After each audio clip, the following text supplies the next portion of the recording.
So I'm drinking coffee with our bookends of our Dean of Students. I got high school Dean of Student Kyle Boros, elementary Dean of Students Erica VanAlst.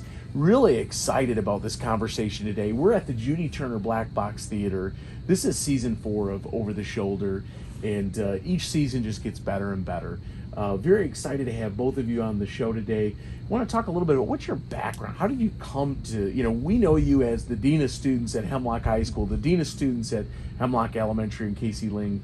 So, but how did you get to that point where you were prepared, you were trained? And I know even after you've gotten here, some of you have done additional training as well. So, Kyle? Yeah. My background started off with an undergrad, University of Michigan Flint, in sociology, which led me into working with children in a juvenile facility setting where I joined the school system. From there, was very interested in extending my education in counseling, so went to Spring Arbor, where I earned my counseling certification with a school endorsement, and from there started my career in schools working as a counselor. In addition to that, I also have an administrative certificate as an education specialist through the University of Michigan Flint too. So a wide variety of positions and things have led me to be a counselor / Dean of Students here at Hemlock. So, so Kyle, it really sounds like, your training, your background, was unique in the sense that, you didn't go, I'm going to be a teacher, I'm going to be an educator. You went in it from a different angle and said, at the end, I want to be an educator, and then went the route of a counselor and an administrative certificate as well. And so this Dean of Student position really fits your certification, your background very well. Yeah. It started off as having just an interest in a helping profession, and has led into the educational setting where I really enjoyed my time working with the youth. And from there, it's just expanding on my knowledge base and more kind of fine tuning for the position that I've had and held throughout my 15 years. So then, Erica, you are, I know your background is social work. Tell us a little bit, how did you go from, you graduate high school and then you have a job here at Hemlock Public Schools as the Dean of Students of Elementary. How did that happen? What's in between there? Yeah, so I went to Central Michigan University, where I went into school social work knowing I wanted to be in the school setting, just not really understanding where I would fit. So at first I started in teaching, found my way into the social work side of things. I graduated with a bachelor's in social work with minors in youth studies and leadership. And from there, I went immediately on to get my master's of social work from Michigan State University, where I got my school social work certificate there. Immediately out of college, I was hired by Hemlock Public Schools as the social worker for the district, and have really just formed relationships and found my niche here, which really fits well with the Dean of Students, expanding my knowledge in social, emotional, and discipline as well. And I have been here for 6 years and am thankful to find my home here. One of the things about being a Dean of Students is your day is not perfectly structured. And so, when you're a classroom teacher or you're in a different role in the district, a lot of times, you walk in and this is what you do at this time, this is what you do at this time, this is what you do at this time. In both of your positions, that's not necessarily the case. So tell me a little bit about what is the day in the life of a Dean of Students looks like. Erica? Yeah, so my day starts by coming in and seeing if we have anything to handle from the buses or from the night before. I greet every student in the morning outside and just start their day with a smile.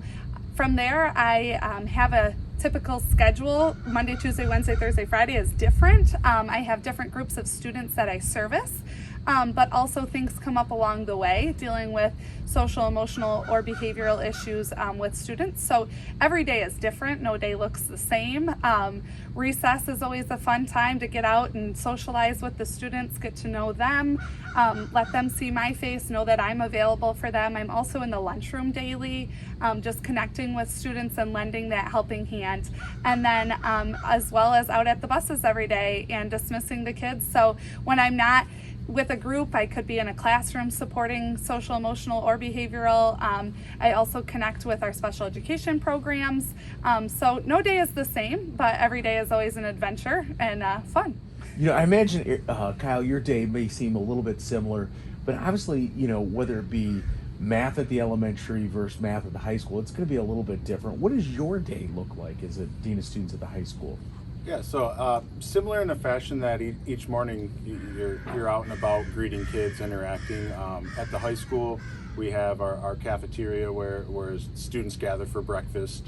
And then we also have our student center, or what we call now the Commons, where there's students down there. They're printing off assignments. We have a coffee bar, just associating, so milling around, getting, just having conversations with the kids. But once the bell rings, it's very much unanticipated activities. So being the dean of students, you play a dual role because we're also the counselor. So whether it's a mental health need, a student sent out for a behavioral, I'll have contact that way. We also do some academic support. So during electives, a student may be called out to address, what's going on with a particular class, things of that nature. To try to support them as best we can and set up some services there. But for the most part, in between every hour, we move differently from how the elementary would. So in between every hour, I'm out in the hallways, greeting kids, saying hi. You might be standing at a door, giving some fist bumps as they're coming in. Those sort of things. Another big opportunity that I have face-to-face with students is during lunch. So we cover the lunchroom as well. So that gives me a half hour a day to just walk around, get to know kids, have fun with them, try to keep the atmosphere real light. And then, outside of that, it's just being available for the kids when needed, for whatever is needed. Tell me a little bit about our work with social emotional learning. You two and our middle school dean of students, Noreen Zastro, are the champions for social emotional learning in our district. Tell us a little bit how it works at each building. So at Ling and Hemlock Elementary, we have made some adjustments this year just due to different scheduling and with, the guidelines in place. So I ideally would have some character assemblies, and that's our large goal. But currently it's classroom-based lessons led by me and assisted by the teacher, and some character education. We're using the Big Life journals in 3rd grade. So each kid has a journal, and we go through that, really focusing on growth mindset rather than a fixed mindset, and doing some resilience training with our 4th graders. Our focus right now for the month of October will be kindness throughout the entire building.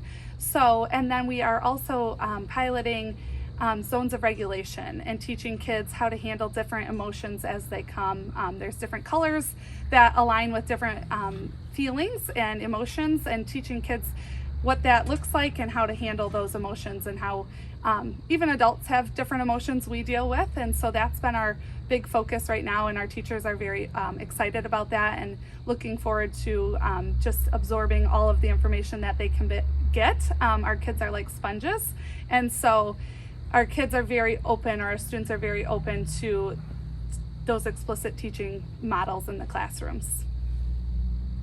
Yeah, so at the high school, monthly theme, same as yours, probably using a very similar program, is kindness. We've also embedded several of the competency areas from Castle into our English department, where we begin to have dialogue about those competencies through the novels that we're reading. We're beginning the initial implementation phases of what's called Suite 360, which is a guided program offered through Michigan Virtual. It's a free program, but it has a 38-week lesson plan that is broken down according to the Castle competencies by grade level, and there are 36 total lessons for each grade level that we're going to implement. It's an online program where we're working on getting the students set up with their accounts, and then kind of moving that process forward to have that SEL component. throughout the building on a weekly basis, and things like that. What do you guys see as our next step moving forward? So I know that the teachers, along with the Dean of Students, will be attending our countywide PD on Monday, and that is focused around social emotional learning. So I think just furthering our knowledge bank as teachers and educators, and then looking for also more resources. So there's one through the ISD that we're looking into. You shared one with us. Also just what more can we do, and then pushing that out into the community, and how do we connect our schools and our community and support that social emotional health and learning, whether they're in school or out in the community. Yeah, and to go along with all the PD that we're doing with our staff, it's just developing a school culture that we want to see that supports students where they're at. Whether it's the social emotional development, the mental health, or the academics. But it's just developing a cultural capacity to where a student feels supported when they enter our building, not just with the counselor or an office staff or an outside resource, but maybe they're connecting with another student, an individual teacher, things like that. So developing that capacity is definitely a huge movement that I know we're working on currently, but I see being even more so in the future. But just outside of that, making sure the kids are supported through many different avenues.